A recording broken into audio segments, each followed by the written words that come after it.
In the village of Oroi, a young hunter, Kofi, had a secret relationship with Akua, a beautiful royal maiden who worked in the palace. Akua became pregnant, but Kofi, only 21, wasn't ready for fatherhood.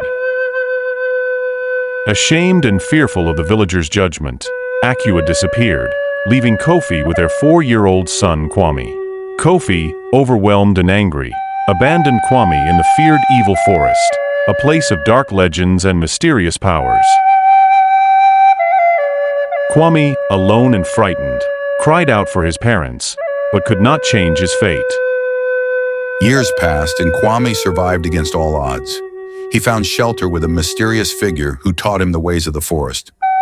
Kwame grew into a wealthy and influential man, but at a terrible cost. He became deeply entrenched in the cult, participating in horrific rituals, including human sacrifices. One day, Kwame returned to Oroi, stunning the villagers with his unimaginable wealth and power. He mingled with top business Mongols and politicians at a high-profile meeting between Oroi and neighboring villages. Initially, the villagers celebrated Kwame's success, but soon whispers spread about his dark past and the true source of his wealth. Who is he? Where has he come from? From where has he garnered these riches? These thoughts intrigued suspicions the more. In the minds of the villagers, as Kwame's wealth grew, so did the villagers' unease.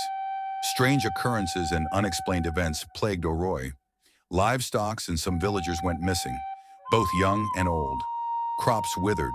Residents experienced terrifying nightmares. The villagers, once proud of Kwame's accomplishments, now shunned him. Kofi, Kwame's father, overwhelmed by guilt and shame, hid from the truth. Akua, Kwame's mother, remained lost, never knowing her son's fate. Turned out that the mysterious figure who had raised Kwame at the mysterious forest was Dahomey, the ancient spirit who was abandoned by the village. The deity was abolished by King Jaja in his reign in the early 1900s, with the help of a powerful warlock, Orofete by name. King Ogoja, the immediate successor of Jaja, had tried reaching an agreement with the ancient spirit, Dahomey, after the deity was abolished, but lost his life in the process. Reasons to his death were not known, but local seers and diviners had it that he wasn't eligible to behold the deity.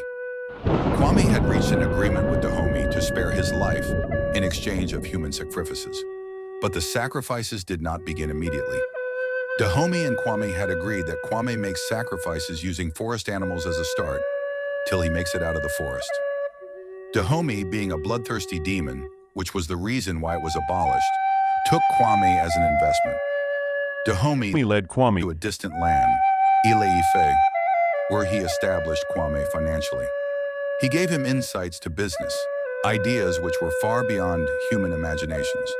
With this, Kwame excelled better at a shorter time than his predecessors and equals. He did far better than his rivals. Dahomey's sole aim of enriching Kwame was to provide him with the capacity and power to make as many human sacrifices as he demanded. The discovery of Kwame... Follow for continuation and for more. Kwame's mansion stood tall and imposing, its grandeur and beauty a testament to his immense wealth.